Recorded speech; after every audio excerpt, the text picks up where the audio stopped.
Hello friends, welcome back to our channel. இந்த video நம்ம என்ன பார்க்க போகிறோம்னா மதர்போர்டு பற்றி பார்க்க போகிறோம். மதர்போர்டு பற்றி பார்க்கணுன்னா நான் என்ன சொல்லுவேன்னா, motherboard is a brain of any device. அதுதான் நான் சொல்லுவேன். மதர்போர்டில் ஃபஸ்ட்டு பார்த்தோம்னா பிசிபி பிரிண்டட், அதாவது பிரிண்டட் சர்க்யூட் போர்டு. அதுதான் அந்த பிசிபியோட ஃபுல் ஃபார்ம். இது எதுக்காக உருவாக்குனாங்கன்னா, நார்மல் பிசிபி போர்டு உருவாக்குறதுக்கு முன்னாடியே ஒரு மதர் போர்டு எப்படி இருந்துச்சுன்னா, நிறைய ஒயரை வச்சு தான் இப்போ நீங்கள் பார்க்குற மாதிரி கண்ணா பின்னாடி பின்னிருப்பாங்க. இப்படி பின்னதுனால ஒரு சின்ன டயோடாக இருக்கட்டும், ஒரு ஸ்மால் விஆர்எம் அப்படியா இருக்கட்டும், இல்லை எந்த காம்பவுண்டாக இருந்தாலும் அதுக்கு ஒரு தின்னான ஒயர் தேவைப்பட்டுச்சு அவங்களுக்கு. அந்த ஒயர் அப்படி கொடுத்தா பாருங்கள், சாதாரண ஒரு சின்ன போர்டுக்கு இவ்வளோ அளவு கொடுத்துருக்காங்கன்னா மதர் போர்டில் எவ்வளோ இருக்கும், எவ்வளோ கொடுத்துருப்பாங்க அப்படின்னா அதுவே பிசி சைஸுக்கு மேலேயும் வந்து வெறும் ஒயர் மட்டும் ஆயிடும். அதுமாதிரி கொடுக்குறதுனால ஏதாச்சும் சைடில் ஷார்ட் சர்க்யூட் ஆகிறதுக்கு நிறைய வாய்ப்பு இருக்குது. அதை கம்மி பண்ணுறதுக்காகவும் மதர் போர்டோட சைஸை கம்மி பண்ணுறதுக்காகவும் தான் நம்மளுக்கு இந்த பிசிபி போர்டு தந்திருக்காங்க.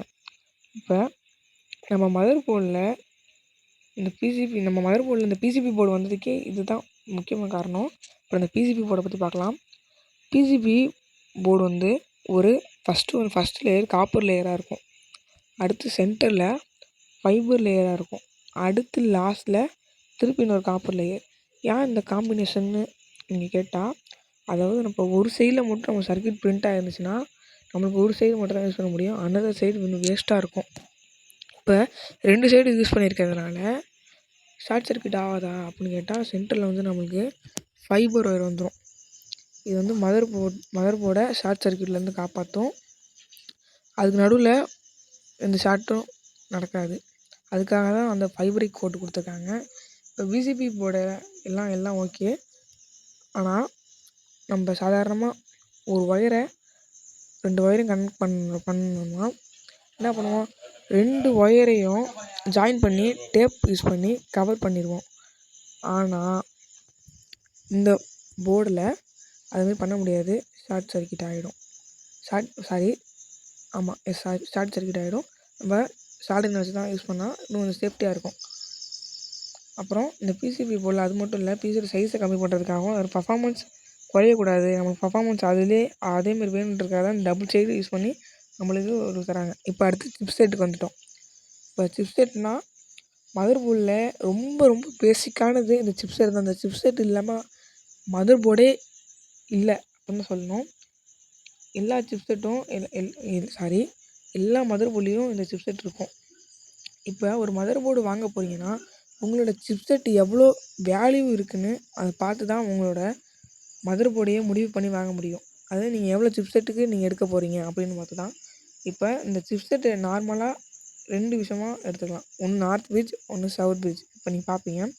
இப்போ நார்த் பிரிட்ஜை எடுத்துக்கிட்டோம்னா டேரெக்டாக சிபியு, பிசிஐ, அப்புறம் ரேம், இதுதான் அதோட வேலை. அப்புறம் சவுத் பிரிட்ஜ்னால் பயோஸ், அப்புறம் ஐஇஓ, அப்புறம் பிசிஐ, அப்புறம் இஐடிஇ, அப்புறம் யூஎஸ்பி, அதாவது எக்ஸ்டர்னல் பார்ட் வந்து சவுத் பிரிட்ஜுக்கு இந்த எக்ஸ்டர்னல் பார்ட் நம்ம வெளில யூஸ் பண்ணுறது தான்.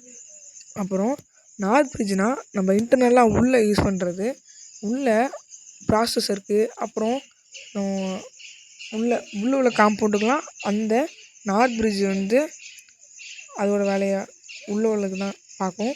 சவுத் பிரிட்ஜ் வந்து வெளில நம்ம யூஸ் பண்ணுற எக்ஸ்டர்னல் பார்ட்டுக்கு தான் பார்க்கும். நார்த் பிரிட்ஜ் வந்து இன்டர்னல் உள்ள உள்ளதுக்கு பார்க்கும். இப்போ அதுதான் அதோட வேலை. இப்போ சவுத் பிரிட்ஜ்னு எடுத்துக்கிட்டோம்னா யூஸ் பண்ணுறப்ப யூஎஸ்பி, பென்ட்ரைவு, எஸ்எஸ்டி, அப்புறம் வந்து நம்ம மெமரி கார்டு இதெல்லாம் வந்து யூஸ் பண்ணுவோம். இப்போ ஒரு பிசி வாங்கிட்டிங்கன்னா ஒரு பிசி வாங்கிட்டீங்க, அதில் ஒரு கிராஃபிக்ஸ் கார்டு போட்டிருக்கீங்க. அதில்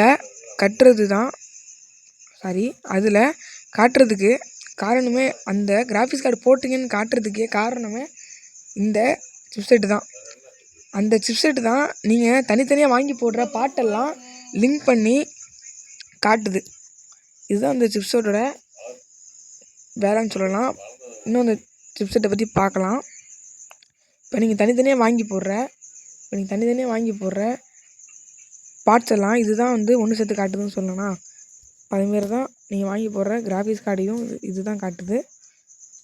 அப்புறம் இது ஒரு பிசியை பர்ஃபெக்டாக ரன் ஆகிறதுக்கும் ஹெல்ப் பண்ணுது. சிப்செட்டை பொறுத்து தான் மதர் போர்டு எடுக்கணும். அப்போ தான் ப்ராசஸரும் பிசியும் பர்ஃபெக்டாக வேலை செய்யும். சிப்செட்டில் அப்போல்லாம் ஓப்பனாக தான் இருக்கும் சிப்செட். ஆனால் இப்போ தான் சிப்செட்டெல்லாம் அலுமினியம் மிக்சியில் போட்டு கவர் ஆகி வருது. கம்ப்யூட்டரில் இதுக்குன்னு தனியாக கூலிங் சிஸ்டம் வச்சுருக்காங்க. அப்போனா பார்த்துங்க சிப்செட் எவ்வளோ மெயின்னு. நார்மலாக ஒரு ப்ராசஸர் எடுத்துக்கிட்டோம்னா அந்த ப்ராசஸருக்கு நார்மலான ப்ராசஸருக்கே ஹீட் எவ்வளோ ஆகும், அதுக்கு ஒரு தனியாக ஒரு கூலிங் சிஸ்டம் வைப்பாங்க. ஆனால் இந்த சிப்செட்டு அப்படின்னா அதை தாண்டி எவ்வளோ வேலை பார்க்கணும் பார்த்துங்க. இந்த சிப்செட்டுக்கு தனியாக ஒரு கூலிங் சிஸ்டம் இருக்குது. ஏன்னா இது அவ்வளோ ஹீட் ஆகும். சிப்செட்டோட ஹீட்டை அதிகமாக நம்ம வச்சுருக்கிற டிவைஸோட பர்ஃபார்மன்ஸு டவுன் ஆகிறத நம்ம 2 கண்ணால் தான் பார்க்க முடியும். அதனால இதுக்கு கூலிங் சிஸ்டம்னு கொடுத்துருக்காங்க. இப்போது அடுத்து விஆர்எம் வால்டேஜ் ரெகுலேட்டர் மாடியூல். இப்போ நீங்கள் ஸ்க்ரீனில் பார்த்துட்ருக்கிறது அதுதான். இப்போ உங்களோட டிவைஸ் ஆர் ப்ராசஸர்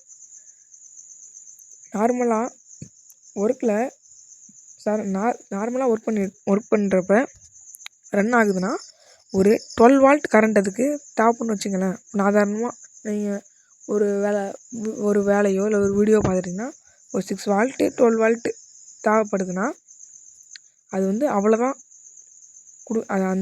அந்த வால்ட்டை கரெக்டாக கொடுக்கறதுக்கு தான் இந்த விஆர்எம். இப்போ உதாரணத்துக்கு இந்த விஆர்எம் மாடியூல் கண்டுபிடிக்கிறதுக்கு முன்னாடி ஒரு லேப்டாப்புக்கு உதாரணத்துக்கு ஒரு லேப்டாப்போ கம்ப்யூட்டரோ 55 வால்ட்டுன்னு வச்சுக்கேன். அந்த 55 வால்ட்டும் டேரெக்டாக தந்துகிட்டே இருந்துச்சுன்னா அந்த ப்ராசஸர் அதுக்கு தேவையான 12 வால்ட்டை மட்டும் தான் எடுத்துக்கும். அந்த 55 வால்ட்டும் நம்மளுக்கு வேஸ்ட்டாக தான் போய்ட்டுருக்கும். அது இல்லாமல் நம்ம பேட்ரி லைஃப்பும் சீக்கிரமாக குறைஞ்சிரும். அதை கம்மி பண்ணுறதுக்காக இந்த விஆர்எம் மாடியூலை யூஸ் பண்ணியிருக்காங்க. இப்போ அந்த ப்ராசஸர் வேலைக்கு தகுந்த மாதிரி அந்த ப்ராசஸரை இதுக்கிட்ட வால்டேஜ் கேட்குன்னு நம்ம வச்சுக்குமே. அந்த ப்ராசஸர் என்ன வேலை பார்க்குதோ அதுக்கு தகுந்த மாதிரி இதுவே அந்த ப்ராசஸரே இதுக்கிட்ட வந்து கேட்கும். எனக்கு இவ்வளோதுக்கு நீ எவ்வளோ வால்டேஜ் தா, எனக்கு இவ்வளோ வால்டேஜ் தா, இப்போதைக்கு போதும். இப்போ நீங்கள் மல்டி டாஸ்கிங்லாம் பண்ணிங்கன்னா கண்டிப்பாக நான் ஒரு 35-40 கிட்ட வால்டேஜ் வாங்குவோம். இப்போ அதை வந்து கரெக்டாக பண்ணி தரதுக்கு தான் இந்த விஆர்எம். இது வந்து கரண்ட்டை சேவ் பண்ணும். அதுக்கு தான் இப்போ நீங்கள் ஸ்க்ரீனில் பார்க்குற பவர் சாக்கெட் வந்து அப்புறம் பார்க்கலாம். ஏன்னா ஒரு 8 நிமிஷம் கிட்ட வீடியோ வந்துருச்சு. இப்போ இந்த பவர் சாக்கெட் வந்து நாளைக்கு வரும், பார்ட் 2வாக வரும். நம்ம வீடியோ பிடிச்சிருந்தா லைக் பண்ணுங்கள், ஷேர் பண்ணுங்கள், கமெண்ட் பண்ணுங்கள். அப்புறம் மறக்காமல் சப்ஸ்கிரைப் பண்ணுங்கள். நீங்கள் பண்ணுற ஒரு சப்ஸ்கிரைப் தான் என்னோடய அடுத்த வீடியோவுக்கு ஹெல்ப்ஃபுல்லாக இருக்குது.